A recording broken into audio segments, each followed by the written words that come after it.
अस्सलाम वालेकुम। मेरा नाम है बशर हुसैन और आज हम लोग फॉरेक्स ट्रेडिंग का बिल्कुल बेसिक कोर्स जो है वो स्टार्ट कर रहे हैं।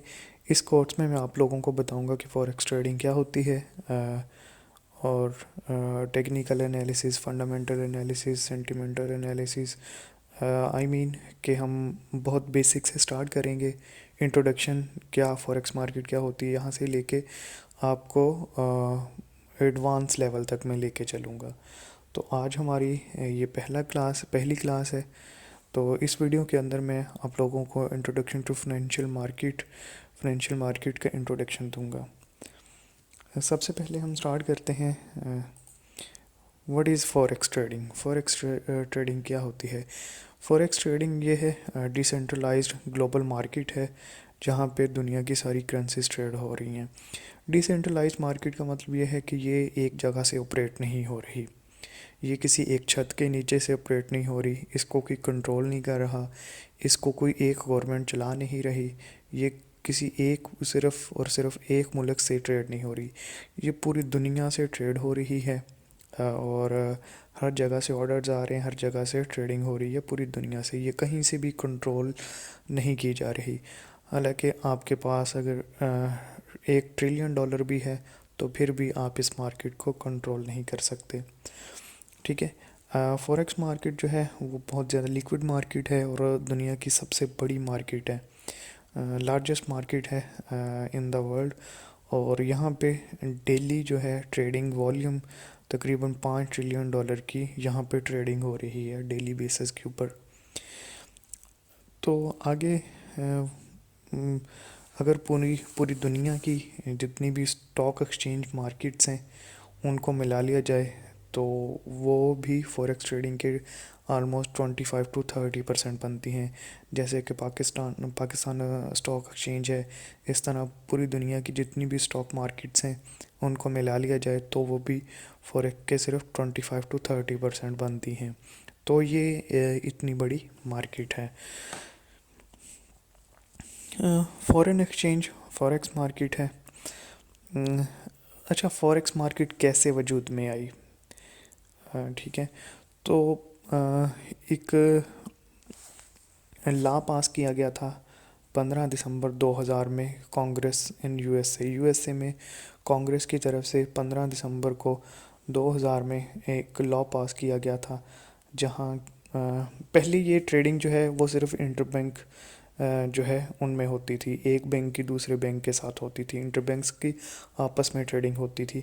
लेकिन बाद में 15 दिसंबर 2000 को एक जो है कानून पास हुआ अमेरिका में। ठीक है। तो फिर जो ब्रोकर्स हैं वो मुतारफ़ कराए गए। ब्रोकर्स क्या होते हैं वो मैं आपको नेक्स्ट क्लास में बताऊंगा। ठीक है। तो ब्रोकर्स जो है उनको मुतारफ़ करवाया गया। जब ब्रोकर्स आए तो हमें जो हमारी जो एक्सेस है वो मार्केट तक होने लगी। ठीक है। हमें जो, क्योंकि हमारे पास कंप्यूटर थे, इंटरनेट था, ठीक है, और जो ऑनलाइन जो ट्रेडिंग प्लेटफॉर्म्स थे, ठीक है, उन सब ने हमें इस मार्केट तक रसाई दे दी। अब जो ब्रोकर्स हैं वो हमें लेवरेज दे रहे होते हैं क्योंकि इस मार्केट में अगर आपने ट्रेड करनी है तो आपको बहुत ज़्यादा पैसा चाहिए होता है। तो इसको आसान बनाने के लिए ब्रोकर से अपना किरदार अदा किया। वो हमें क्या करते हैं, लेवरेज देते हैं। लेवरेज मतलब ये होता है, लेवरेज का अगर लफ्ज़ी मैंने देखा जाए तो ऐसी चीज़ को कहते हैं जो हमें हमारी हेल्प कर रही हो ना, हमारे लिए आसानी पैदा कर रही हो। तो लेवरेज की मदद से हम एक छोटी सी अमाउंट के साथ $10 के साथ भी इस मार्केट के अंदर जाकर ट्रेड कर सकते हैं। तो इसके बदले में जो ब्रोकर्स होते हैं वो हमसे स्प्रेड या कमीशन चार्ज कर रहे होते हैं। वो कमीशन चार्ज करते हैं और हमें जो है इस मार्केट तक रसाई दे रहे होते हैं। अच्छा, आगे है हमारे पास ट्रेडिंग करेंसीज जो होती हैं। अच्छा, इसमें मैं आपको बता दूं कि ब्रोकर्स का किरदार बिल्कुल इसी तरह होता है जैसे आप किसी भी ये एक्सचेंज के ऊपर जाते हैं, मनी एक्सचेंजर के पास जाते हैं तो वहाँ पे क्या होता है, आपको एक बाय का रेट बता रहे होते हैं, एक सेल का रेट बता रहे होते हैं। अगर आपके पास डॉलर हैं तो वो आपको बता रहे होंगे कि अगर आपने उनको बेचने हैं तो आपको थोड़े से पैसे कम मिलेंगे, अगर आप उनसे ख़रीदेंगे तो थोड़े से ज़्यादा पैसों का आपको एक डॉलर मिलेगा। तो वो जो बीच वाला कमीशन होता है वो मनी एक्सचेंजर का होता है। तो ब्रोकर का भी यही सीन होता है कि ब्रोकर भी सेम वही कमीशन जो है चार्ज कर रहा होता है। अच्छा, इसमें जो ट्रेडिंग करेंसीज़ हैं मेजर, जिनके ऊपर हम ट्रेड करते हैं, ठीक है, उनमें यूएसडी है, यूनाइटेड स्टेट्स डॉलर, यूरो है, जीबीबी है, ग्रेट ब्रिटिश पाउंड, जेपीवाई है, जापानीज यन, और सीएचएफ है, स्विस फ्रैंक, एयूडी है, ऑस्ट्रेलियन डॉलर, एनजेडी है, न्यूजीलैंड डॉलर, कैड है, कैनेडियन डॉलर। ये तो हमारे पास मेजर करेंसीज थी, ठीक है। उसके बाद जो ट्रेडिंग होती है ना, वो एक करेंसी के अंदर नहीं होती। ट्रेडिंग जो है वो पेयर की सूरत में होती है। दुनिया को कोई भी बिजनेस है, उसको उठा के देख लें। आपने अपनी लाइफ में, अपनी ज़िंदगी में हर चीज़ आपको पेयर की शक्ल में मिल रही होती है। अगर आप किसी शॉप के ऊपर जाते हैं, आपने वहाँ से एक कोक बाय करनी है, तो कोक बाय करने के लिए आपको कुछ ना कुछ देना पड़ता है, ठीक है। जैसे आपने कोक बाई की और वहाँ पे आपने 100 रुपीज़ दे दिए, पीकेआर दे दिए, तो आपको एक कोक मिल गई। तो कोक और पीकेआर का पेयर बन जाएगा। आपने कुछ दिया है तो उसके बदले में कुछ लिया है।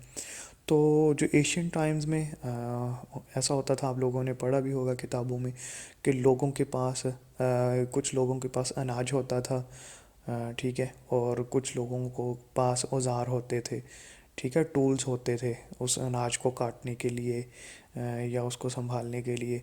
तो जिनके पास अनाज होता था वो अपना अनाज उनको देते थे, जिनके पास टूल्स होते थे तो वो टूल्स वाले अपनी सर्विसेज अनाज वालों को दे रहे होते थे, ठीक है। तो फिर उसके बाद करेंसी नोट्स आ गए। हम करेंसी नोट देते हैं तो कोई भी चीज़ ले लेते हैं, ठीक है। लेट्स सपोज कि आप मार्केट में जाते हैं, आपने एक मोटरसाइकिल ख़रीदनी है। तो मोटरसाइकिल ख़रीदने के लिए आपने कुछ ना कुछ उनको देना है। तो वो क्या देना है, आपने पैसे देने हैं, ठीक है, पैसे देने हैं। तो क्या होगा कि पाकिस्तानी रुपीस और बाइक का एक पेयर बन जाएगा।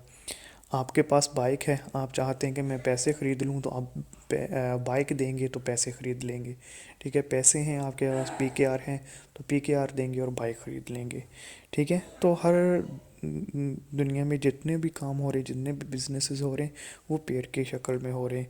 तो ट्रेडिंग भी पेयर की सूरत में ही होती है। अच्छा, मेन करेंसी पेयर जो हैं, बिल्कुल जो मेजर जिनको बोल लें, वो है यूरो यूएसडी है, जीबीपी यूएसडी है, यूएसडी जेपीवाई है, यूएसडी सीएचएफ है, एयूडी यूएसडी है, एनजेड यूएसडी है, यूएसडी कैड है। ये मेजर करेंसी पेयर्स हैं। वैसे तो फॉरेक्स में 28, ऑलमोस्ट 28 करेंसी पेयर्स हैं, लेकिन मेजर पेयर्स ये वाले होते हैं, ठीक है। उसके बाद इस मार्केट के पार्टिसिपेंट्स कौन होते हैं, कौन होता है जो इस मार्केट में पार्टिसिपेशन जिनकी होती है, ठीक है। ये वो लोग हैं जो ट्रेडिंग कर रहे होते हैं या हमें करवा रहे होते हैं ट्रेडिंग।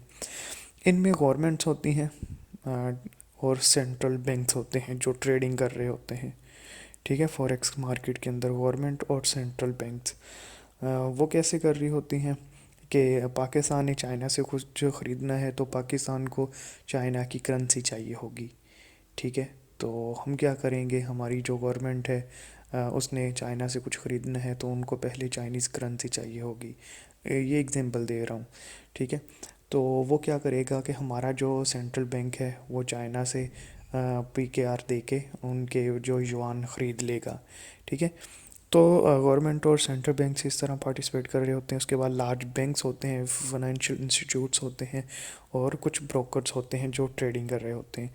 उसके बाद लार्ज कमर्शियल इंटरप्राइजेस कंपनियां होती हैं, इन्वेस्टमेंट फंड्स होते हैं जो इन्वेस्टमेंट के तौर के ऊपर ट्रेडिंग कर रहे होते हैं, फॉरेन एक्सचेंज ब्रोकर्स होते हैं, प्रोफेशनल ट्रेडर्स होते हैं, जैसे कि आप फ्यूचर में जाके प्रोफेशनल ट्रेडर्स बन जाएंगे, और रिटेल ट्रेडर्स होते हैं, छोटे छोटे ट्रेडर्स होते हैं, ठीक है।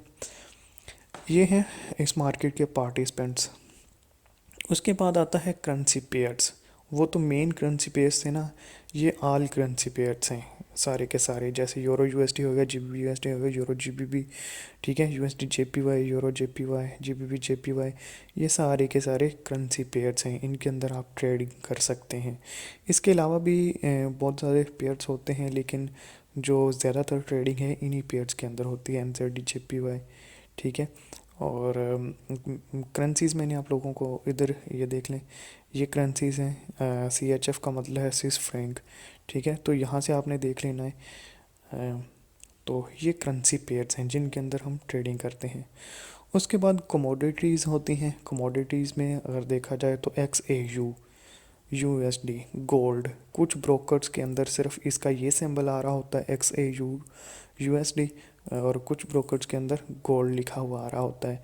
उसके बाद XAG USD का मतलब है सिल्वर, ठीक है, और WTI XTI USD और ऑयल, ये क्रूड ऑयल है सारी, ठीक है, ये सिंबल क्रूड ऑयल के हैं, तो इनको कमोडिटीज़ कहा जाता है। उसके बाद इंडिसेस होते हैं, इंडेक्स होते हैं, जैसे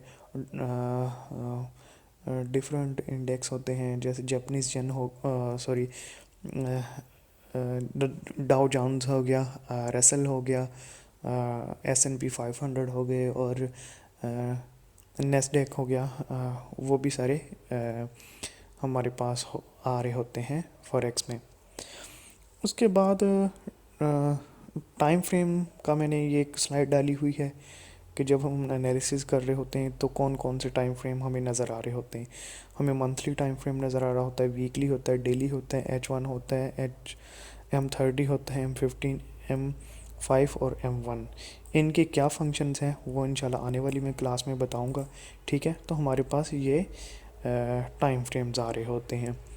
तो ये था मार्केट का छोटा सा एक इंट्रोडक्शन, फॉरेक्स मार्केट क्या होती है, ठीक है। दोबारा से मैं आपको एक गो थ्रू कर दूं। यहाँ पे हमने पढ़ा फॉरेक्स जैसे introduction to financial market, forex क्या होती है, एक डिसेंट्रलाइज्ड मार्केट है जहाँ पे दुनिया की सारी करेंसीज ट्रेड हो रही होती हैं। ओवरऑल ट्रेडिंग कितनी होती है, $5 ट्रिलियन होती है। अगर पूरी दुनिया के स्टॉक मार्केट मिला ली जाए तो इसके 25% बनती हैं या 30% बनती हैं। फॉरेन एक्सचेंज मार्केट कब बनी, 2000 में बनी, ठीक है। और ब्रोकर्स को रिसाई दी गई, ब्रोकर हमें लेवरेज देते हैं, लेवरेज क्या होती है वो मैं आने वाली क्लासेस में बताऊंगा, ठीक है। और मेन करेंसी पेयर्स क्या होते हैं, ये वाले हैं, ट्रेडिंग पेयर्स में होती है, ठीक है। तो ये मेन पेयर्स हैं। मार्केट पार्टिसिपेंट्स कौन से होते हैं ये मैंने बता दिया कि कौन कौन से लोग हैं जो मार्केट में ट्रेड कर रहे होते हैं। उसके बाद करेंसी पेयर्स हैं, सारे के सारे करेंसी पेयर्स हैं, कमोडिटीज़ हैं और टाइम फ्रेम्स हैं। ये तो था जो है फॉरेक्स का छोटा सा इंट्रोडक्शन। अगर इससे रिलेटेड आपका कोई भी क्वेश्चन है तो आप मुझसे इस नंबर के ऊपर कांटेक्ट कर सकते हैं, मुबशर हुसैन, और ये मेरा नंबर दिया गया है। आने वाली वीडियोस ज़रूर देखिएगा, ठीक है। और इस स्लाइड की जो है ये स्लाइड का लिंक वीडियो के डिस्क्रिप्शन में दिया गया है। तो इंशाल्लाह हम मिलते हैं नेक्स्ट क्लास में, तब तक अपना ख्याल रखिएगा। अल्लाह हाफिज़।